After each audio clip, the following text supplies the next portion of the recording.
Hello learners, I welcome you all to our educational channel Learn and Educate.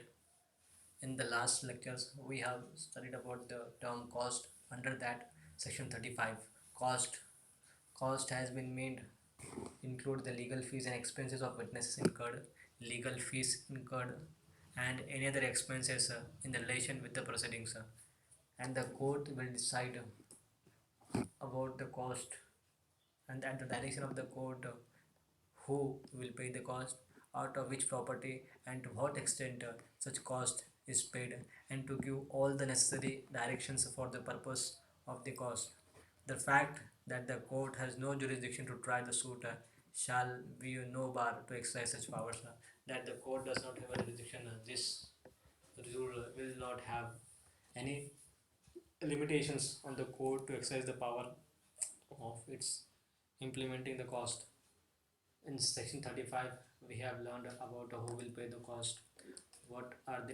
is the definition of the cost,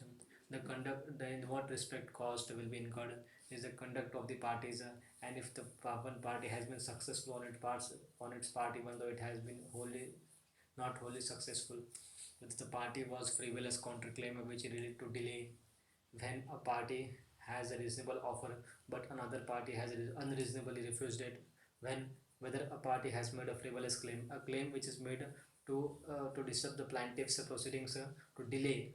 wasting the time of the court, the order which a court may make under the provisions of section 35 a party to order it to pay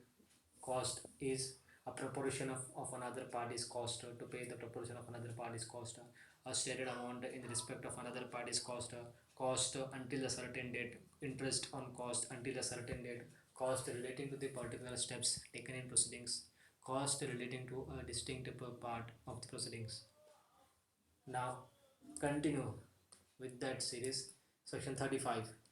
Section 35A has been meant to include compensatory cost in respect of false or vexatious claims or defenses. Subsection 1. If in any suit or other proceedings, including an execution proceedings, but excluding an appeal or revisions, any party objects to the claim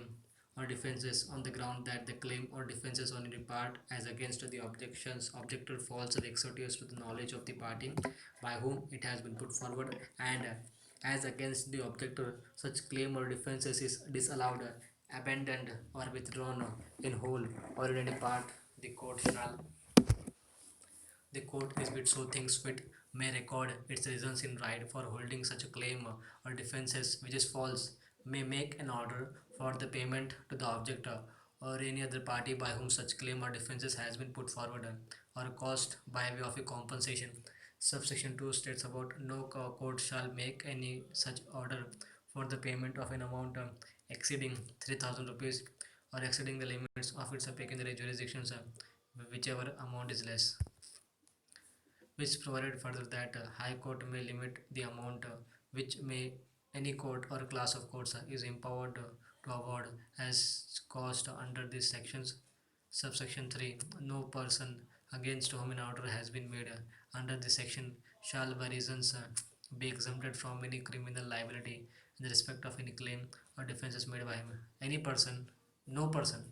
against whom an order has been made under say section 30, 35, section 35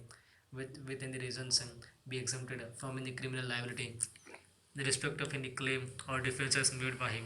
Subsection 4. The defense of any claim awarded under these sections in respect of false or vexatious claims or defenses shall be taken into account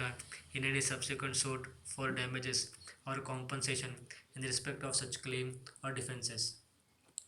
Any amount of compensation which is awarded under this section with respect to false claim or defenses shall be taken into account in any subsequent claim for damages or compensation in respect of such claims or defenses.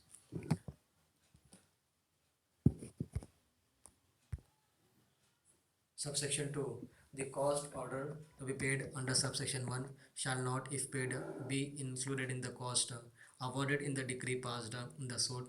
If such costs are not paid, then a separate order shall be drawn upon indicating the amount of such cost and the name and addresses of the person by whom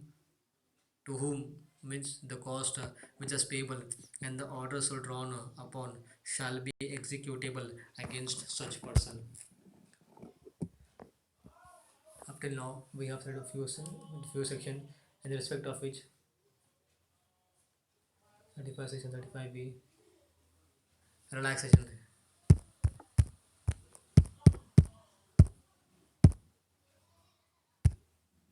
Section 35b. Section 35b deals with causing the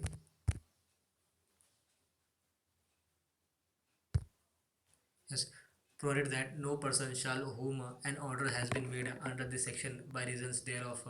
be exempted from any claim with respect to this this order or under these subsections, and the points to be considered in this respects are: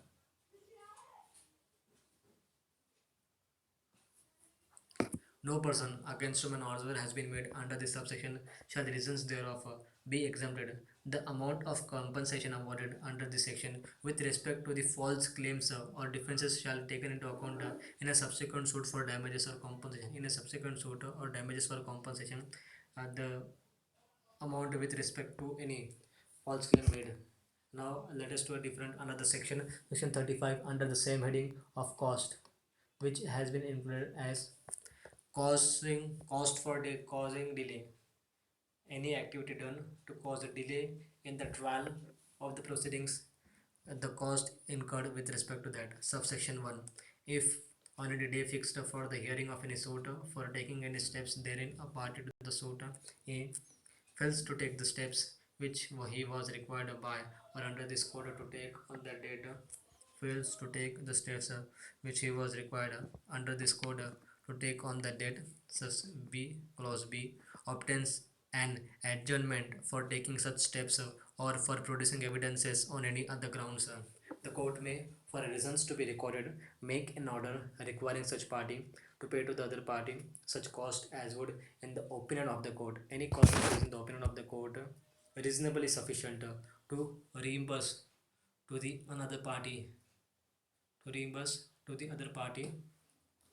with respect to expenses incurred by him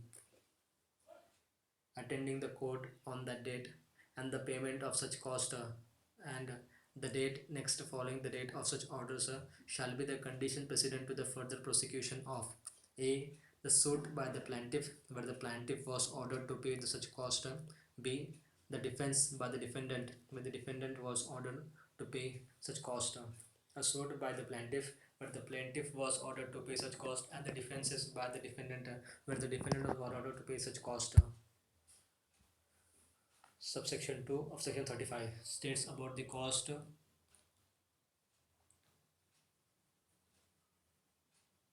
be incurred, cost to be paid under subsection 1 of section 35 shall not, if paid, will be included in the cost awarded in the decree passed. The cost which is not paid order but not paid under subsection 1 shall be awarded in the decree passed in the suits, but if such costs are not paid, then a separate order shall be drawn upon indicating the amount of such cost and the name and the addresses of the persons by whom such costs are to be payable, and the order so drawn upon shall be executable against such persons. Under the heading cost, sections studied so far: section 35 cost, section 35a compensatory cost in respect of false or vexatious claims or defenses, compensation cost with respect to false claims, false suits filed to frustrate the plaintiff or to stop the proceedings, to delay the proceedings of the court in disposing of the case. Section 35b cost